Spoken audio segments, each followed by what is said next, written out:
खरं तर जिल्हा परिषद निवडणुका झाल्यानंतर सोलापूरच्या दौऱ्यावरती तुम्ही आलेला आहात. जिल्हा परिषद निवडणुकीमध्ये ज्या पद्धतीनं यश मिळालं होतं तसं मिळालं नाही, अपेक्षित यश मिळालं नाही शिवसेनेला. काय आकलन आहे त्या सगळ्या निकालासंदर्भातलं आणि एकूण दौऱ्यासंदर्भात काय सांगा? सोलापूर जिल्ह्याची संपर्क जबाबदारी घेतल्यापासूनची ही माझी तिसरी भेट सोलापूरला आहे. त्यातली पहिली भेट ही फक्त तोंडओळख होती. दुसऱ्या भेटीमध्ये मला जिल्हा परिषदेच्या काही मतदारसंघांमध्ये प्रचाराच्या दौरे होते, त्यामुळे काही मला व्यक्तिशः कोणालाही भेटीगाठी करणं शक्य झालं नाही. आजची भेट ही आम्ही सोलापूरची एकूण कार्यकारिणी आणि सोलापूरची नव्याने पुनर्रचना करणे या संदर्भाने महत्त्वाची भेट आहे. कारण मागच्या काही दिवसांमध्ये एकेकाळी ज्या सोलापूरमध्ये आमचे एकूण 3 आमदार होते, मागच्या टर्मला आमचे जवळपास 21 नगरसेवक होते, महेश कोठेंसारखा अतिशय चांगलं आमचा लढवय्या असा शिवसैनिक, आणि एक एक चिरा निखळत गेला. त्यात ज्यांच्यावर जबाबदारी दिली होती कुंपणाने छेद खाल्लं म्हटल्यासारखी, तर त्यात काही फेरबदल झाले, त्यावर आता मला काही बोलायचं नाही. मात्र ह्या सगळ्या गोष्टींचा विचार करता सन्मान्य पक्षप्रमुखांनी काही जबाबदारी दिलेली आहे आणि पक्षप्रमुखांना मी सांगितलं नाही की आपण पुन्हा एकदा सोलापूर उभं करूया. त्यामुळे सोलापूरमधली युवा सेना असेल, माथाडी कामगार असतील, इथला शिक्षक सेना असेल, इथली व्यापारी आघाडी असेल, महिला आघाडी असेल, विद्यार्थी आघाडी असेल आणि इथली फादर बॉडी, या सगळ्यांमधल्या एकूण आत्ता काय प्राप्त परिस्थितीत संघटना काय आहे हे समजून घेणे, प्रत्येक तालुका निहाय समजून घेणे आणि प्रत्येक तालुका आणि जिल्ह्याच्या ज्या आवश्यक रिक्त जागा आहेत त्या भरणे. काही जागा कदाचित मला रिकन्स्ट्रक्ट कराव्या लागतील, कदाचित मला अजून काही फेरबदल करावे लागतील, तर त्याही संबंधाने आज दिवसभराच्या चर्चा असतील. पण मला असं वाटतं हा झाला माझा इथला सोलापूरचा रुटीन दौरा. पण महत्त्वाची मला सकाळपासून जी अस्वस्थ करणारी बातमी आहे ती जे काही इराणच्या गव्हर्नमेंटने जे निर्देश दिले आणि जितके भारतीय लोक असतील त्यांनी मिळेल त्या वाहनाने, मिळेल त्या पद्धतीने आपल्या मायदेशी भारतात परत जावे असे म्हटले. कुठल्याही क्षणी इराण आणि अमेरिकेमध्ये युद्धाचा भडका उडू शकतो. आम्हाला प्रश्न पडलाय, विश्वगुरू म्हणवणाऱ्या या देशाचे पंतप्रधान मोदीजी यांना खरंच परराष्ट्र धोरणातला हा विजय आहे का? कारण एकीकडे विश्वगुरूंचे सगळे भक्तगण आणि भाजपचे तमाम त्यांची री ओढणारे आणि सकाळपासून संध्याकाळपर्यंत भाटगिरी करणारे लोक जे सांगतात की पापाने युक्रेन की वॉर रुकवा दी थी, जर युक्रेनचं युद्ध तुम्ही थांबवू शकता तर आपल्याच लोकांना आज अगदी मिळेल त्या वाहनाने तुम्ही मिळेल त्या पद्धतीने जसं जमेल तसं तुम्ही भारत गाठा असं इराण गव्हर्नमेंट सांगत आहे.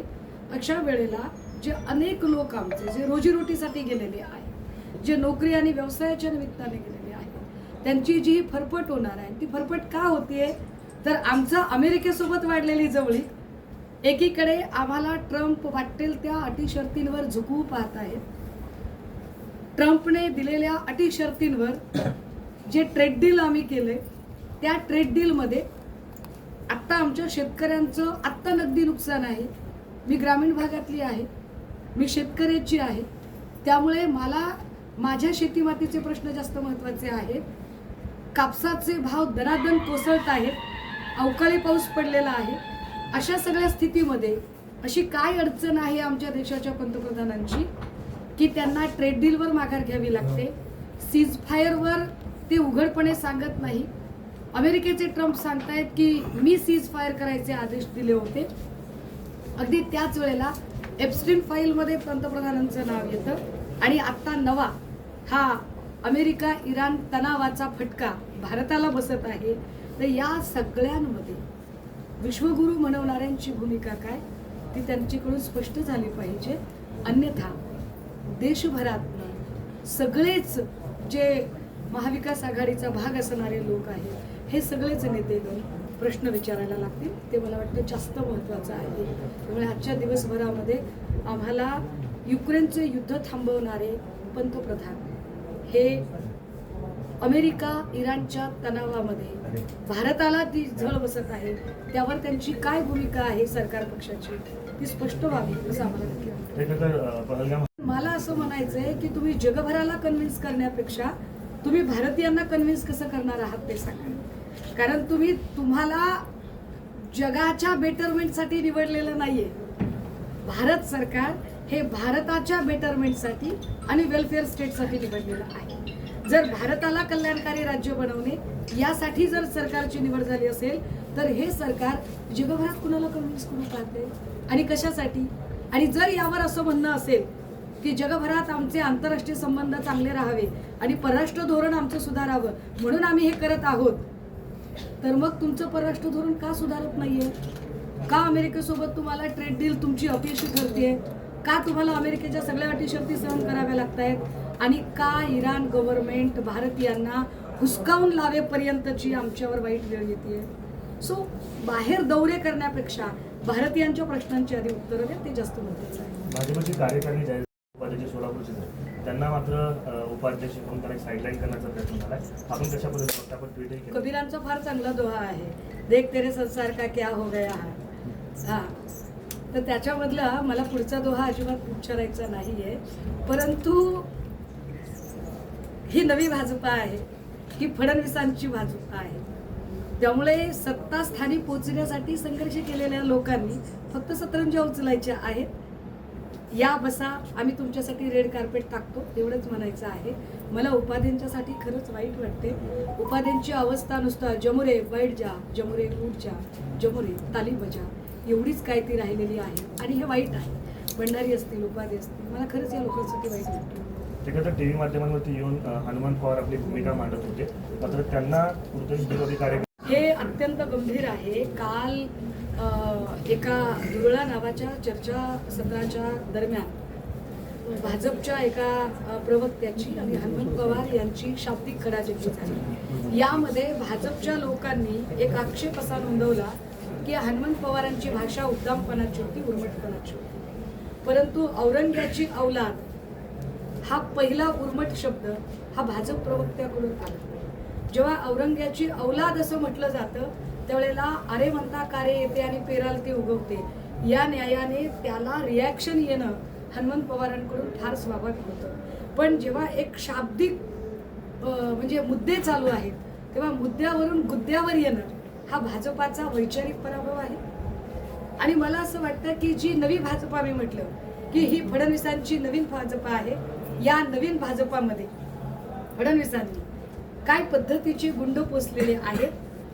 मला असं वाटतं की तुषार दामगुडेंना आता मोठं पद मिळायला हरकत नाही, कारण फडणवीसांना अपेक्षित असणाऱ्या नव्या भाजपातले पद मिळवण्यासाठीचे सगळे निकष आता दामगुडेंनी पूर्ण केलेले आहेत. पण या निमित्ताने संसदीय लोकशाही व्यवस्था पुन्हा एकदा हाताळायला आणि गृहमंत्री म्हणून कामकाज बघायला फडणवीस अपयशी ठरलेले आहेत. या त्यांच्या एकूण उदाहरणात अजून एका कालच्या उदाहरणाची गरज आहे. अर्थसंकल्पीय अधिवेशन सुरू आहे. कंत्राटदारांचे सत्या उलट त्यांना शासन निर्णय काढण्यात आला की पैसे वितरित करण्यात यावे. ऑक्टोबर महिन्यातला शासन निर्णय, मात्र अजूनही पैसे वितरित झाले नाही. कंत्राटदार आत्महत्या करतायत, सगळे प्रश्न उपस्थित करतायत. मुख्यमंत्र्यांकडून वेळ दिला जात नाही. कंत्राटदारांचे पैसे द्यायला तिजोरीत पैसा नाही. लाडकी बहीणचे पैसे देण्यासाठी सारथी, बार्टी, महाज्योतीचा निधी वळवला जातोय. सामाजिक न्याय खात्याचा निधी इकडे वळवला जातोय. अगदी त्याच वेळेला अनेक असे प्रकल्प आहेत की जे महत्वाकांक्षी प्रकल्प ठप्प झालेले आहेत. कितीतरी योजना, संजय गांधी निराधार योजना असेल किंवा पेन्शन योजना असतील, त्याचे पैसे लोकांचे द्यायचे राहिलेले आहेत. परंतु सरकारच्या जाहिराती मात्र थांबत नाही. ज्या कंत्राटदारांना आता चेक दिलेले आहेत ते चेक उद्या वटतीलच याची काय गॅरंटी? आणि असे चेक बाउन्स झाले तर कंत्राटदार त्यावरती फिर्याद सुद्धा व्यक्त करू शकत नाही, मांडू शकत नाही. कारण एकाने फिर्याद देण्याचा प्रयत्न केला ना की मी ठेकेदार आहे, मला माझं बिल द्या असं म्हणायला गेलेल्या रोहित आर्याला गोळ्या घालून मारलं गेलं. मग आता त्याला काय आतंकी नक्सली काय करार द्यायचा तर येतील. म्हणजे एकीकडे एकतर तुम्ही कामच देणार नाही इथल्या ठेकेदारांना, आत्मनिर्भर भारतच्या तुम्ही जाहिराती करणार, अरबोखरबोच्या जाहिराती, आणि त्याच वेळेला भारतीय आणि महाराष्ट्रातल्या लोकांना तुम्ही अजिबात कंत्राट द्यायचं नाही. देताना ते आंतरराष्ट्रीय कंपनीला द्यायचं. आणि इथल्या कंत्राटदारांनी इकडून तिकडून काम केलं तर त्यांचे पैसे द्यायचे नाही. चेक देताय पण तिजोरीत पैसे नाहीत. आणि चेक नाही वटला म्हणून पैसे मागायला जर गेला एखादा तर त्याची रोहित आर्या करून टाकू. गंभीर आहे, वाईट आहे सर. ते खरंच किरीट सोमय्या मालेगावी पोहोचत आहेत, तिथून MIM पक्षात करत आहेत तिथे घेऊन नका म्हणून. म्हणजे ते आपले मुलुंडचे HD व्हिडिओ स्पेशल असं असं काय माहीत नाही, कदाचित आता तिकडे जाऊन काय असो, मला तर त्यावर काही बोलायचं नाही. पण मुळात सोमय्यांचा वर्क प्रोफाईल काय आहे तेच भाजपाने अजून नीटसं डिफाईन केलेलं नाही. तरी सुद्धा बिचारे आपले काहीतरी धडपड करत आहेत. कारण हिंदू मुस्लिम केल्याशिवाय, हा हिंदू तो मुस्लिम, हा मराठा तो OBC, हा धनगर तो माळी, हे केल्याशिवाय भाजपचं दुकान चालत नाही. त्यामुळे भाजपचं दुकान चालवण्यासाठी सोमय्या, जगताप यासारखे अनेक विखारी लोक असे काय म्हणतात त्याला, अशी खुली सूट देऊन फिरत आहेत. त्यापैकीच एक त्यांचा मालेगाव दौरा असू शकतो. तो काही मालेगावच्या वेलफेअरसाठी नाही आहे, मालेगावमध्ये अशांतता पसरवण्यासाठी भाजपानं लोकांना पाठवले. जसे भिगवणमध्ये अशांतता पसरवतात, इंदापूरमध्ये अशांतता पसरवतात, कधी संभाजीनगरमध्ये, कधी अकोल्यामध्ये चालू आहे. ताई, पुण्यश्लोक अहिल्यादेवी होळकर सोलापूर विद्यापीठाचा संघ जो आहे तो कर्नाटकच्या दिशेने रवाना होत होता. संघाला जे आहे मराठी भाषिक असलेले विद्यापीठ प्रशासनानं या संदर्भात कोणतीही तक्रार केली नाही. विद्यापीठ प्रशासन कोणाला पाठीशी घालायचा प्रयत्न करते? नाही, मला असं वाटतं की प्रत्येक गोष्टीत राजकारण नाही शोधू आपण.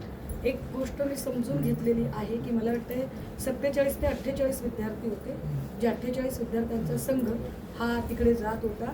त्यांचं त्या एक्सप्रेसचं जे तिकीट होतं ते तिकीटही मी बघितलेलं होतं. त्यांचा जागेवरून बसण्यावरून वाद सुरू झाला होता आणि तो वाद नंतर विकोपाला गेला. आता तो वाद विकोपाला गेल्यानंतर त्याच्यात मारहाण वगैरे बऱ्याच गोष्टी झाल्या. त्यातला मला वाटते त्या दिवशीचा भल्या सकाळचा पहिला फोन माझ्याकडे आलेला होता, कारण ते विद्यार्थी कुठे कुठे वक्तृत्व स्पर्धांच्या निमित्ताने म्हटले होते. आपण तो सगळा वाद समजून घेतला होता आणि त्यावेळेला त्यांची TC वगैरे त्या संबंधित RPFशी बोलून त्यांची जाण्याची व्यवस्था पण केलेली होती. मात्र या संबंधाने तो भाषिक आहे का नाही हे तपासावं लागेल, एक किंवा त्याच्यात अजून काही कंगोरे आहेत का ते बघावे लागतील. पण एक नक्की आहे, जे आपण म्हणताय तो अत्यंत व्हॅलिड मुद्दा आहे की जेव्हा विद्यार्थी बाहेर पडतात, संघ म्हणून बाहेर पडतात, तेव्हा त्याची पहिली जबाबदारी ही विद्यापीठांवर येते. कारण विद्यापीठांच्या भरोशावर पालकांनी आपले विद्यार्थी पाठवले असतात. दरम्यानच्या काळात जर एखाद्या विद्यार्थ्याचा काही घातपात झाला असता, त्याच्या जीवाचं बरं वाईट झालं असतं, तर त्याची जबाबदारी कोणी घेतली असती. त्यामुळे निश्चितपणे विद्यापीठांनी याच्या संबंधाने योग्य ती कायदेशीर पावलं उचलायला हवी, या मताचे आम्ही नक्की आहोत. बाकी नंतरचा जो आपण मुद्दा म्हणताय तो तपासात मला वाटतं निष्पन्न होईल आणि त्यावरती तपास झाला पाहिजे. पण या संबंधाने आम्ही निश्चितपणे विधिमंडळीय अधिवेशनामध्ये सुद्धा प्रश्न विचारू, ती मी खात्री देते. सभागृहात म्हणाले की अजितदादा हे मुख्यमंत्री होण्याच्या खूप महत्वाचे आणि योग्यतेचे होते किंवा ते भावी मुख्यमंत्री होते किंवा न लाभलेले मुख्यमंत्री, अशा पद्धतीचे विधान समोर आहेत. मात्र सत्तेत असताना अशा गोष्टी कधी समोर आलेल्या नाहीत. नक्की काय असतं माहितीये का दादा, एक फार चांगली कविता आहे, जन पळभर म्हणतीला हाय हाय मी जाता राहिलं काय काय. कोण लोक आहेत ही? खरंच फडणवीसांना हे सगळं बोलायचं नैतिक अधिकार आहे का? तिसऱ्या दिवशी शपथविधीसाठी गडबड करणारी माणसं, ज्यांना 22 दिवसापर्यंत शोकसभा घ्यावी असं वाटत नाही, ते 22-24 दिवस झाल्यानंतर वरळीमध्ये शोकसभेचा इव्हेंट साजरा करतात आणि शोकसभेच्या इव्हेंटमध्ये मोठमोठी मुक्ताफळं उधळतात. पण मला वाटतंय आदरणीय पक्षप्रमुख उद्धव साहेबांनी काल याच शोकसभेच्या दरम्यान फार महत्वाचं एक विधान केलं. ते विधान होतं की एखाद्याला इतकंही छळू नका की त्याला जीव नकोसा वाटेल. आता तुम्ही मुख्यमंत्री पदाच्या योग्यतेचा माणूस गमावला असं जे फडणवीस म्हणतायत, याच फडणवीसांनी 70,000 कोटीचे आरोप करून त्याच दादांना छळलं ना. मग कोणतं खरं आहे? दादांवर आरोप केले हे खरं आहे का? की दादा मुख्यमंत्री योग्यतेचे होते हे खरं आहे आणि दादा मुख्यमंत्री योग्यतेचे होते हे खरं आहे? तर फडणवीसांनी काल जाहीरपणे माफी मागायला पाहिजे होती. फडणवीसांनी आपल्या सगळ्या वाईट गोष्टींच्यासाठी दादांची सभागृहात जाहीर माफी मागायला हवी होती की दादा माझं चुकलं, मी अत्यंत आपल्यावर वाह्यात चुकीचे आरोप केले आहेत आणि आम्ही सत्तेपायी आंधळे झालो होतो. मला वाटतं की सन्मान्य पक्षप्रमुख उद्धव साहेब जे म्हणाले की एखाद्याला तुम्ही छळता, त्याचा जीव नकोसा करता आणि मेल्यानंतर म्हणजे मेल्यापाठी कसले गळे काढताय तुम्ही? जिवंत असताना सन्मान द्या ना त्याला, जिवंत असताना आधार द्या ना, जिवंत असताना त्यांचा पक्ष संपवण्याचे प्रयत्न करता, जिवंत असताना त्यांच्या एका एका मंत्र्याला त्रास देता, जिवंत असताना त्यांचा अख्खा पक्ष अडचणीत कसा येईल, तुटेल फुटेल कसा, त्यांच्यातली 2 माणसं आपल्याकडे कशी काबीज करता येतील याचे प्रयत्न करता. आणि खरंच फडणवीस इतके मोठे मनाचे आहेत का की कोणाला ते मुख्यमंत्री होऊ देतील? अहो, स्वपक्षातल्या लोकांनी नुसतं मुख्यमंत्री, लोकांच्या मनातला मुख्यमंत्री म्हणलं तर त्यांची राजकीय कारकीर्द संपवणारे फडणवीस काय बोलताय? काही सोलापूर महापालिकेत 21 नगरसेवक आपले होते, मात्र यंदाच्या वेळेस तुम्हाला खातं देखील उघडतात. गटबाजीचा पक्षाला मोठा फटका बसलाय वाटतंय. अगदी मला हे सगळं मान्य आहे. एकेकाळचे 21 नगरसेवक, 3 आमदार, असं मोठं आमच्या पाठीशी एक संख्याबळ असताना सुद्धा आम्ही यावेळेला अतिशय वाईट प्रदर्शन आमचं झालं. आणि निश्चितपणे जरी मी त्या काळात उपलब्ध नव्हते तरी सुद्धा मी त्याची जबाबदारी घेतली पाहिजे. कारण उद्या जर काही चांगलं झालं तर त्याचं श्रेय घेण्यासाठी जर मी पुढे येणार असेल, तर माझ्या संघटनेत काही जर वाईट घडलं असेल तर त्याची जबाबदारी सुद्धा मी घेतली पाहिजे. ती जबाबदारी घ्यायची माझी तयारी आहे. परंतु या सगळ्या गोष्टीतनं नवीन शिकायचं, म्हणूनच संघटनेमध्ये एक खांदेपालट करण्याची गरज आहे, एक कूस बदलण्याची गरज आहे. आणि म्हणूनच कदाचित पक्षाने ही जबाबदारी माझ्यावर दिली आहे. थँक्यू. लोकशाही मराठी ऐका, पहा, जागरूक रहा.